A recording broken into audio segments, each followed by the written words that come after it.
দোষ আমার মেয়ে ভেবে ভালো লাগতেছে না, বুঝছিস? তোরা প্লিজ আমার একটা গার্লফ্রেন্ড ম্যানেজ করে দে না। মানে কি গার্লফ্রেন্ড ম্যানেজ করা কি এমনি এমনি হয়ে যায়? যদি হইতো তাহলে তো আমারই থাকতো একটা। দোস্ত শোন, আমার পার্সোনাল এক্সপিরিয়েন্স বলে যার যার গার্লফ্রেন্ড তারই ম্যানেজ করে নিতে হয়। তোর বেটা তোর পার্সোনাল এক্সপিরিয়েন্স দেখ।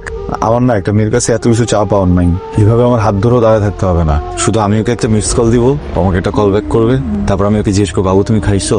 আমাকে বলবে হ্যাঁ বাবু খাইছি। পরে আমাকে জিজ্ঞেস করবে বাবু তুমি ঘুমাইছিলা? আমি হ্যাঁ বাবু ঘুমাইছি। আমি ওকে বলবো তোমার মনে হচ্ছে এত ভালো কেন? আমাকে বলবে বাবু তোমার মনে তো খারাপ কেন? বুঝছোস না, আমার তো এতটুকুই চাওয়া পাওয়া, তাই না? দেখ না একটা গার্লফ্রেন্ড মেসেজ করে দে না প্লিজ। হ্যালো দোস্ত তোর জন্য তো একটা মাইয়া পাইছে। ইউজার নওয়া তোর জন্য তো একটা মাইয়া পাইছে। বন্ধু রেহান নামে আমার একটা ফ্রেন্ড আছে না, ওই ফ্রেন্ডের একটা গার্লফ্রেন্ড আছে না, ওর গার্লফ্রেন্ডের একটা ফ্রেন্ড আছে না, ফ্রেন্ডের একটা বোন আছে না, ওই রে। সম্পর্কটা একটু বেশি দূরের আসছে না? তোর কি, তোর তো মাইয়া লাগবে নাকি? ফোন নম্বর দে। নাম্বার। হ্যালো, হ্যালো, আসসালামু আলাইকুম। ওয়ালাইকুম সালাম। আমার নাম সেতু, আপনার নাম প্রিয়া তাই না? আমি আমার বন্ধুর কাছ থেকে খবর নিচ্ছি, বুঝছেন? আসলে আমি যখন জানতে পারছি যে আপনার নাম প্রিয়া, তখনই বুঝছি যে আপনার সাথে আমার কোনো না কোনো একটা ঘটনা ঘটবে। প্রিয়া নামটার ভিতর না কেমন যেন একটা ব্যাপার আছে। আমার মনে হয় আমার আর আপনার খুব জমবে। আচ্ছা আমার কিন্তু আপনাকে পছন্দ হয়েছে। আচ্ছা আমাকে পছন্দ হয়েছে তো? আপনি তো আমার নামটাই বলতে দিলেন না। কেমনে বুঝবো যে আপনার আমার পছন্দ হয়েছে কি হয় নাই? আপনার সাথে আমার কোনদিন দেখা হয়েছে? কোনদিন দেখছি আপনাকে? না মানে দেখেন নাই। তাহলে কথা হয়েছে কোনোদিন? না তো। তাহলে পছন্দ হবে কি করে? আপনি মনে হয় একটু বেকুব আছেন, তাই না? একটু একটু মনে হয় আছি আর কি। শুধু বেকুব না, আপনি একটু বাঁচালো। তুই আমার প্রেমিকা দিছিস ভালো কথা, আর বললি না কেন? ওই মেয়ে অন্য ধর্মে। মামা তুই আমার জীবনে প্রেশার দিতেছে, আমি তো পুরো ব্যস্ত হয়ে গেছিলাম। একটা মেয়ের খোঁজ পাইছি, নাম জানলাম প্রিয়া, আর প্রিয়া নামের ব্যাগের মধ্যে তার লেখা নাই যে সে কোন ধর্মে। এই দাঁড়াও, এই কি হয়েছে? এরকম করে পালাইছো কেন? কোনো সমস্যা? অনেকগুলো সমস্যা। প্রথম থেকে বলি, হ্যাঁ। সমস্যা নাম্বার 1, আমি তো লজ্জা পেয়ে দিচ্ছি। প্রথমবার কোনো মেয়ের সাথে দেখা করতে আসছি তো হাত পা কাঁপতেছে। সমস্যা নাম্বার 2, আমার বিশ্বাসই হইতেছে না যে আমার একটা গার্লফ্রেন্ড আছে।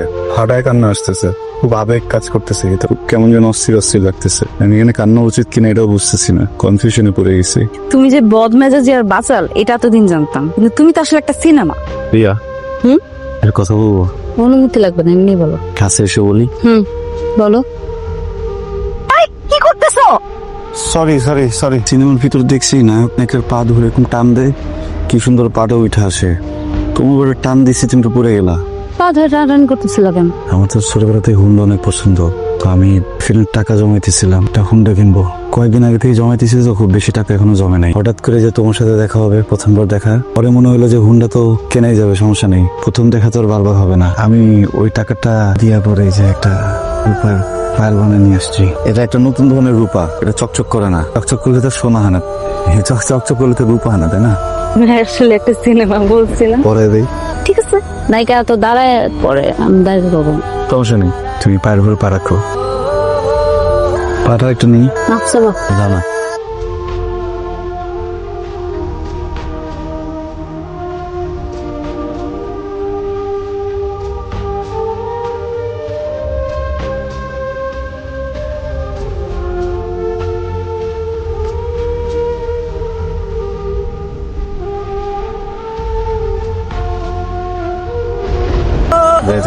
সাবধানে যাও। কি? আমি তো তোমার একটু ঠকাইছিলাম। হ্যাঁ? ফেসবুকে যখন ভিডিওতে কথা বলছি ফিল্টার দিয়ে ফর্সা হয়েছিলাম, সামনাসামনি তো অত ফর্সা না। তুমি কি আমি চলে যাওয়ার পরে গায়েব হয়ে যাবো নাকি? না, হবো না। হাতছে বলো, গায়েব হবো না। বলতেছি এইভাবে শোয় না, ঠিক মতো হাতছে বলো না। যাও তো, যাও হাতছে বলো না, আমি ভয় পাচ্ছি। যাও। এই যে আমার চোখ, নাক, ঠোঁট, মাথা, চুল সবকিছু ছুঁয়ে বলতেছি, গায়েব হবো না। কিন্তু এখন না গেলে গায়েব হয়ে যাবো। আচ্ছা শোনো, আমার তো আবার পরীক্ষা আছে, আমি কিভাবে আসবো এটা নিয়ে টেনশনে আছি, বুঝছো? একটা কাজ করবো নাকি, তুমি কি রেডি হওয়ার পরে নিজের একটা ছবি তুলে আমার পাঠাবা, তাহলে আমি দেখলাম তোমার কেমন লাগে। প্রথমবার এরকম লাল শাড়ি পরবো, কত কিছু প্ল্যান করছিলাম। অসুবিধা নেই, পরের বছর হবে না। সমস্যা নেই বাবা। তাহলে কাজ করি, আমি দেখতেছি। হ্যাঁ, আমি একটু সময় দাও। কোনো কিছু করা লাগবে না, এক্সাম অনেক গুরুত্বপূর্ণ, ওইটা মনোযোগ দিয়ে দাও, ঠিক আছে? পূজা তো প্রত্যেক বছরই হয়, এক্সামটা সবসময় আসবেন না। পূজাতে আমরা কিরে কোনে কার সাথে কথা বলস? দাদা ওই বান্ধবীর সাথে। কলেজে যাস ঠিকঠাক মতো?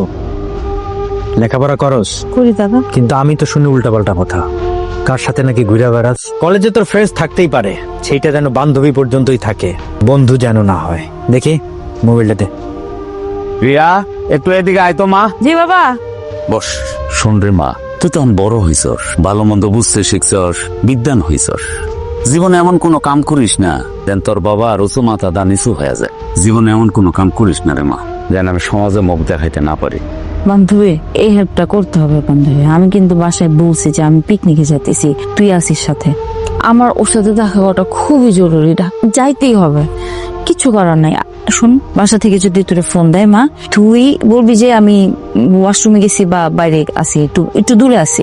আর খবরদার এর মধ্যে কিন্তু আমার বাড়ির আশেপাশ দিয়েও আসবে না। আমার দাদারে তো চিনিস না, আমার দাদা যদি জানতে পারে আমার একদম মায়েরা ফেলবে। তো খুব সাবধান, একদম কাকপোক। Hello hello. এই কি হয়েছে তোমার? শরীর খারাপ নাকি? হ্যাঁ, আমার মনে কেমন যেন কামড় দিতেছে। তুমি ফোন না ধরার পর থেকে না খুব খারাপ লাগতেছে। তুমি একটু ভিডিও কলে এসো তো। Video call? এই কিছু তোমার এই চেহারা ডাক কিসের? প্রিয়া, চেহারা কিছু তোমার? তুমি কাঁদতেছো কেন? কি হয়েছে তোমার বলো আমারে। দাদা জেনে গেছে তোমার আমার কথা। প্রিয়া, তোমারে মারছে কে? কে মারছে? দাদা। পরিবারের সম্মানের দিকে তাকায়া আমি চুপচাপ আছি। আমার মেয়ে যদি কোনো দোষ না করতো তাহলে কাইটটা টুকরা টুকরা করে গাঙ্গে ভাসায় দিতাম। তোমার বোন যদি এরকম কোনো অনৈতিক সম্পর্ক করত, তুমি ভাই হয়ে প্রতিবাদ করাতে, তোমার উপর যদি এরকম কেউ আচরণ করত, তখন তোমার মা কি করতো? তোমার মা তো আছে না, আর বাবা? তুমি এক কাজ করো, তুমি না আমারেও মাইরা ফেলাও, ওর বাবারেও মাইরা ফেলাও, আমার ঘর বাড়িতে আগুন জ্বালায় দাও। আমি আমার মেয়ের কাইটটা ভাসায় দেবো, কিন্তু তাও একটা মুসলমানের ঘরে আমি দিব না। তুমি এক কাজ করো, তুমি আমার মাইরা ফেলাও, আমারে মাইরা ফেলাও। কি হয়েছে? হ্যাঁ, কি হয়েছে? আন্টি প্লিজ, ওকে মারেন না আন্টি। কি করবি? হ্যাঁ, কি করবি? আমারে মারবি? মার, দাঁড়ায় আছিস কে? আমি আমার মেয়ের গায়ে হাত তুলতেছি, সেজন্য তোর প্রতিবাদ দিতে হবে। আন্টি, আমি অনেক বড় অন্যায় করে ফেলছি। এবারই মেয়েকে ভালোবাসি, ওই বাড়ির একজন সদস্যর গায়ে হাত দিচ্ছি। এর পরিবার যে আমাকে মেনে নেবে না এটা আমি জানি, এটা আমি বুঝি। কি করবো বলেন? 5 বছরের সম্পর্ক তো মাথা কাজ করতেছিল না আন্টি। আমি যখন এই সম্পর্কে প্রথমবার গেছি, আমি না জানতাম না ও হিন্দু। প্রিয়া, এরপর কথা বলা শুরু করছি। কথা বলতে বলতে না আমার ভিতরে কি যেন হয়ে গেছে আন্টি। এরপর যখন জানতে পারছি ও হিন্দু, অনেক চেষ্টা করছি কথা না বলার, কিন্তু পারতেছিলাম না। আন্টি, এতদিনের সম্পর্কে না কখনো শুধু আমি ঝগড়া করিনি, কখনো ওকে বকা দেইনি, আমি না কখনো বাজে নজর ওর দিকে তাকাইনি, কখনো বাজেভাবে স্পর্শও করিনি। এই মানুষটাকে একজন এইভাবে মারছে, আমি মুখে দাগ দেখে সত্যি মাথা কাজ করতেছিল না। আমি ওর মুখে আর কখনো এরকম দাগ দেখতে চাই না আন্টি। আপনি আমাকে একটা কথা দিবেন, আপনি আর কখনো ওর গায়ে হাত দিবেন না। আপনারা কেউ ওর গায়ে হাত দিবেন না। ও যদি কখনো কোনো ভুল করে ওকে বুঝাবেন, খুব বেশি হলে একটু বকা দিবেন, মারবেন না।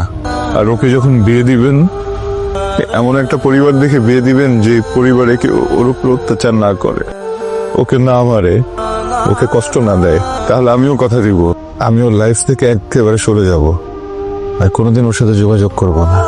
আজকে এখান থেকে চলে যাওয়ার পর ও 1000 চেষ্টা করলেও আর কখনো আমার সাথে যোগাযোগ করতে পারবে না। কথা দেন? ঠিক আছে, কথা দিলাম।